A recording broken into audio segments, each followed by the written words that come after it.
أعوذ بالله من الشيطان الرجيم بسم الله الرحمن الرحيم ألف لام ميم ذلك الكتاب لا ريب فيه هدى للمتقين الذين يؤمنون بالغيب ويقيمون الصلاة ومما رزقناهم ينفقون والذين يؤمنون بما أنزل إليك وما أنزل من قبلك وبالآخرة هم يوقنون صدق اللہ العظیم۔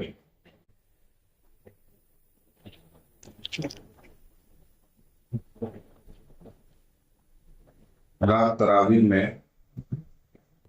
قرآن پاک کا جو حصہ پڑھا گیا سبا پارہ، وہ سورہ بقرہ کا شروع حصہ ہے۔ سورہ بقرہ ابھی اور بھی باقی ہے، اور سورہ بقرہ سے پہلے پارے میں ہی سورۃ الفاتحہ ہے، جو پورے قرآن پاک کا نچوڑ ہے، خلاصہ ہے، بندے اور خدا کے درمیان گہرے تعلق کا اظہار ہے۔ کسی نے اگر صرف سورہ فاتحہ کے معانی اور مطالب کو، اس کے مقصد کو سمجھ لیا، تو وہ قائل ہو جائے گا اس بات کا کہ وہ بندہ ہے، غلام ہے، اور اس کا پیدا کرنے والا مالک ہے اور معبود ہے۔ سورہ فاتحہ میں اللہ تعالیٰ نے اپنی ربوبیت کا اظہار کیا ہے کہ سارے جہانوں کا رب، پالنہار، پروردگار، وہ صرف اللہ کی ذات ہے، اور تمام تر تعریفیں اسی کو زیب دیتی ہیں۔ وہی رحمان بھی ہے اور رحیم بھی ہے۔ صفت رحمان اور صفت رحیم یہ اللہ تبارک و تعالیٰ کی بہت بڑی صفت ہے۔ حدیث میں آیا ہے کہ اللہ تعالیٰ فرماتا ہے میرا رحم میرے غضب پر بھاری ہے۔ تو اللہ تبارک و تعالیٰ کی بہت سی صفات ہیں۔ غصہ یہ بھی اللہ کی صفت ہے، غضب یہ بھی اللہ کی صفت ہے، بندوں پر مہربان ہونا یہ بھی اللہ کی صفت ہے۔ لیکن اللہ تعالیٰ خود فرماتے ہیں اپنے تعلق سے کہ میری مہربانی میرے غضب پر بھاری ہے۔ مالک یوم الدین، یوم جزا کا مالک، جس دن بدلہ دیا جائے گا، وہ کون سا دن ہوگا؟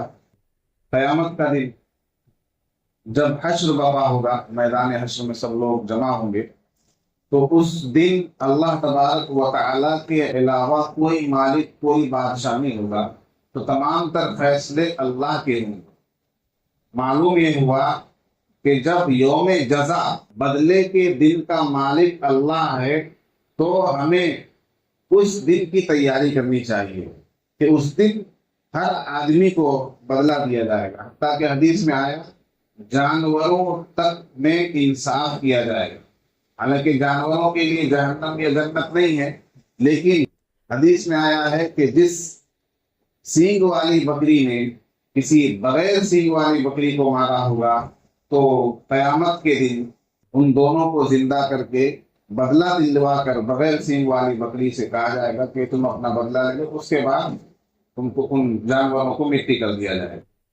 تو یہاں تک انصاف ہوگا بدلے کے دن میں، جزا کے دن میں۔ اس لیے ہر مسلمان کو یہ یقین رکھنا چاہیے کہ ہم جو کچھ کر رہے ہیں، ہمارے ہر عمل کا بدلہ اللہ تبارک و تعالیٰ دے کر رہے گا، اور وہ دن آ کر رہے گا جس دن اللہ تبارک و تعالیٰ کے علاوہ کوئی مالک نہیں ہوگا۔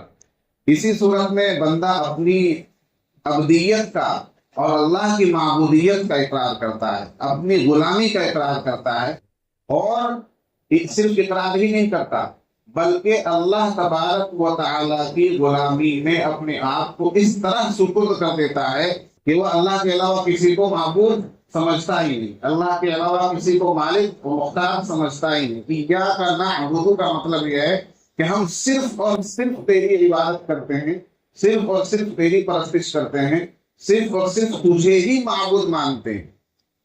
یعنی اللہ کے علاوہ کوئی قابل پرستش، عبادت کے لائق، پوجا کے لائق، سر جھکانے کے لائق کوئی ہستی، کوئی ذات نہیں ہے۔ اسی آیت میں ایاک نعبد و ایاک نستعین، ایاک نعبد سے جہاں عبادت کی اور غیر اللہ سے نفی کی گئی ہے کہ اللہ کے علاوہ کوئی عبادت کے لائق نہیں، وہی نصرت اور مدد مانگنے سے بھی اللہ کے علاوہ سے نفی کی گئی کہ اللہ کے علاوہ سے نہ مدد مانگی جائے، نہ ایاک نستعین کا مطلب یہ ہے کہ صرف تجھ سے ہی ہم مدد مانگتے ہیں، یعنی ہمارا مددگار، ہمارا مشکل کشا، ہمارا حاجت روا، ہمارا روزی رساں، ہماری بگڑی بنانے والا، ہمارے کاموں کو سنوارنے والا صرف اور صرف اللہ کی ذات ہے، صرف اللہ کی ذات۔ ایاک نستعین میں صرف کا معنی ہے کہ صرف اللہ سے ہی مدد مانگی جائے گی، لہذا اللہ کے علاوہ کسی اور کے نام پر مدد کا لفظ استعمال کرنا یہ کھلا ہوا شرک ہے۔ بہت سے لوگ انجانے میں، جنہیں قرآن کے عقیدے کا علم نہیں ہوتا، وہ کہہ دیتے ہیں یا علی مدد، یا فلاں مدد، یا غوث مدد، یہ شرکیہ الفاظ ہے۔ یا اللہ مدد کے علاوہ کوئی مدد کے لائق ہے ہی نہیں، اور اس کا اقرار بندہ خود کر رہا ہے اور قرآن کی زبان میں کر رہا ہے۔ ایاک نعبد و ایاک نستعین، ہم لوگ قرآن پاک کو سمجھ رہے ہیں تو قرآن پاک کی روح یہ توحید ہے، یاد رکھیے گا، قرآن پاک کی روح توحید ہے، اور قرآن پاک کا اصل موضوع یہ ہے کہ بندہ غیر اللہ سے ہٹ کر اللہ کی طرف آ جائے، وہ تمام تر شرک کی باتوں سے ہٹ کر صرف اور صرف اللہ کی وحدانیت کو تسلیم کر لی۔ یہ قرآن کا مین ٹاپک ہے۔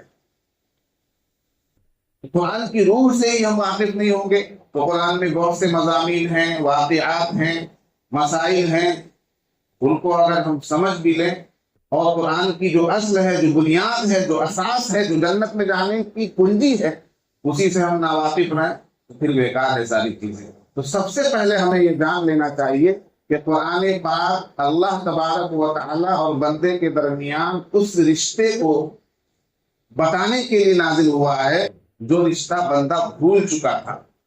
اللہ کے رسول صلی اللہ علیہ وسلم پر قرآن پاک نازل ہوا، اور پھر بندوں کو یہ بتایا گیا کہ تمہارا معبود حقیقی صرف اور صرف اللہ ہے، اللہ کے علاوہ کوئی تمہارا کچھ بھی نقصان کرنے والا یا فائدہ دینے والا نہیں ہے۔ فائدہ دینے والی ذات صرف اور صرف اللہ کی ہے، نقصان دینے والی ذات بھی صرف اور صرف اللہ کی ہے۔ ساری کائنات مل کر کسی کو نقصان پہنچانا چاہے اور اللہ تعالیٰ نہ چاہے تو ساری کائنات نقصان نہیں پہنچا سکتی ہے، اور ساری کائنات مل کر فائدہ پہنچانا چاہے اور اللہ تعالیٰ کی مشیت میں فائدہ پہنچانا نہ ہو تو کبھی بھی کوئی نفع بخش نہیں ہو سکتا ہے، فائدہ مند نہیں بن سکتا ہے۔ تو یہ حقیقی مضمون قرآن پاک کا جو موضوع ہے، جو اصل جس طرح قرآن پاک لانا چاہتا ہے بندوں کو، وہ کیا ہے کہ بندہ اور صرف اپنا رشتہ اللہ تبارک و تعالیٰ سے قائم کر لے۔ یہ قرآن کا اہم موضوع ہے۔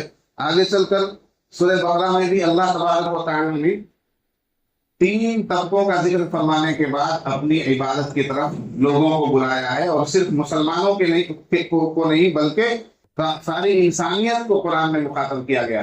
یا ایھا الناس اعبدوا ربکم الذی خلقکم، اے لوگو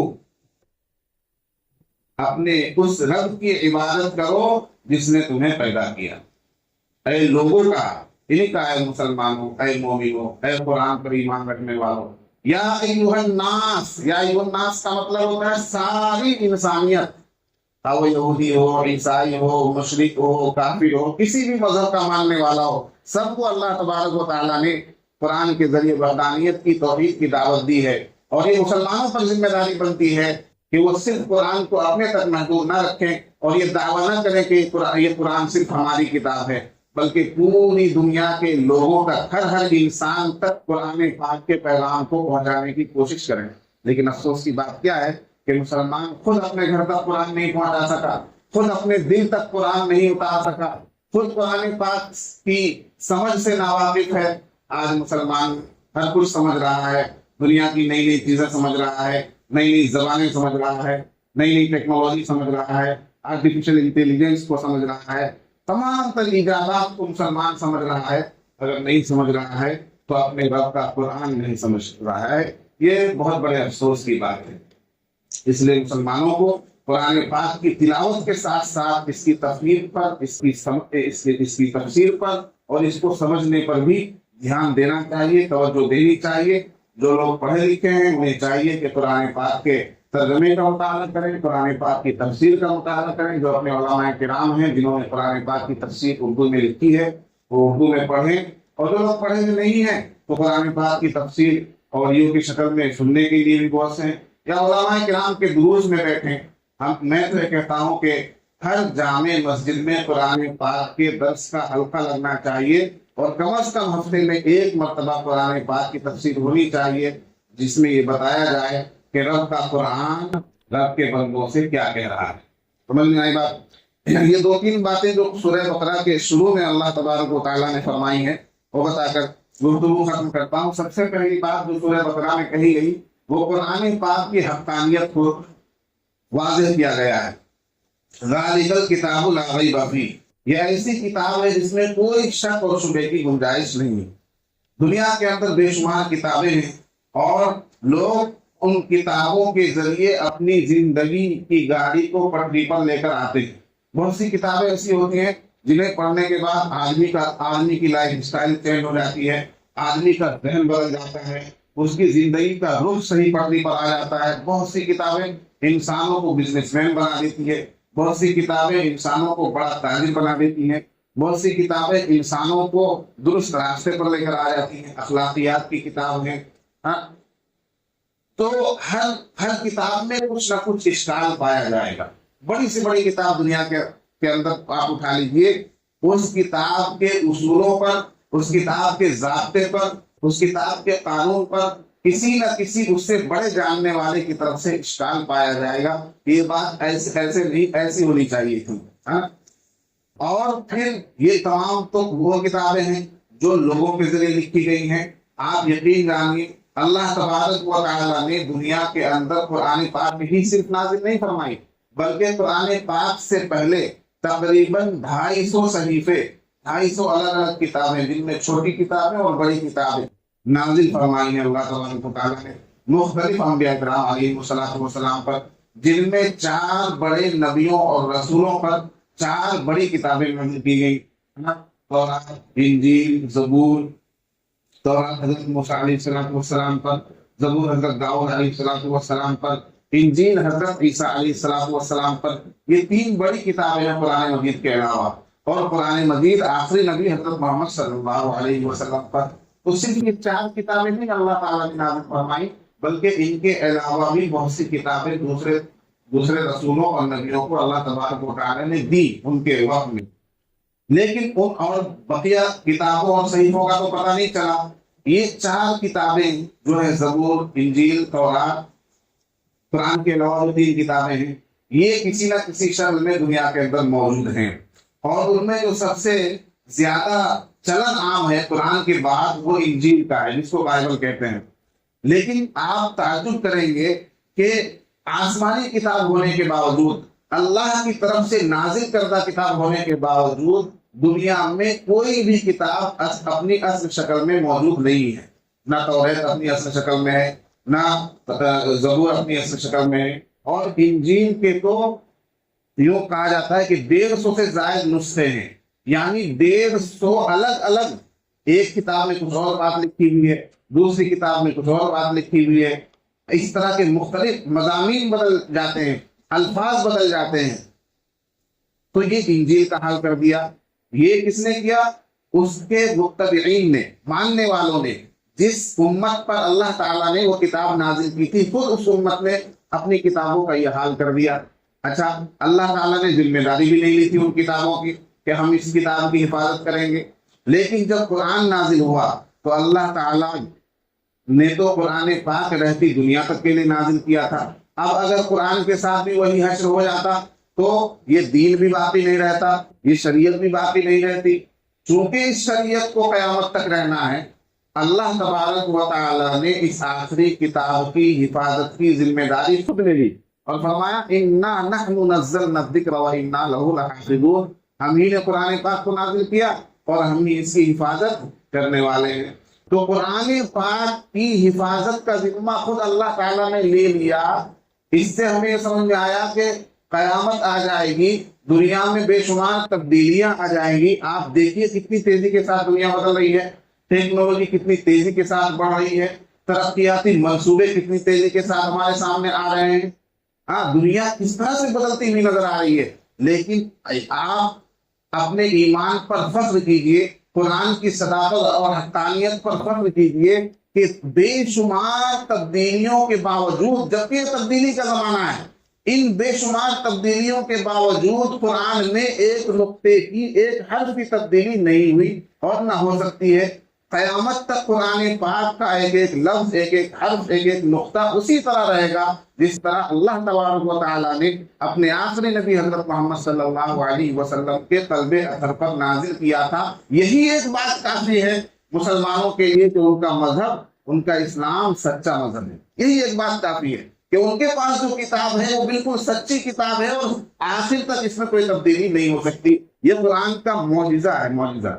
اور قرآن کا معجزہ یہ بھی ہے کہ قرآن پاک نے خود اعلان کیا کہ اللہ تعالیٰ نے کہ اس جیسی کوئی ایک صورت بنا کر لا دو۔ ساری دنیا آج تک عاجز ہے اور قیامت تک عاجز رہے گی کہ قرآن پاک جیسی ایک چھوٹی سی صورت، اِنَّا أَعْطَيْنَاكَ الْكَوْثَرَ 3 آیت کی صورت ہے، اتنی چھوٹی صورت بھی کوئی بنا کر لا کر نہیں دے سکتا۔ اللہ تعالیٰ نے تو اس طرح چیلنج دیا ہے کہ سارے انسان مل جائیں، سارے جنات کو بھی اپنے ساتھ ملا لیں، اور پھر اس طرح کی کوئی ایک صورت بنا کر لانا چاہیں تو نہیں لا سکتے ہیں۔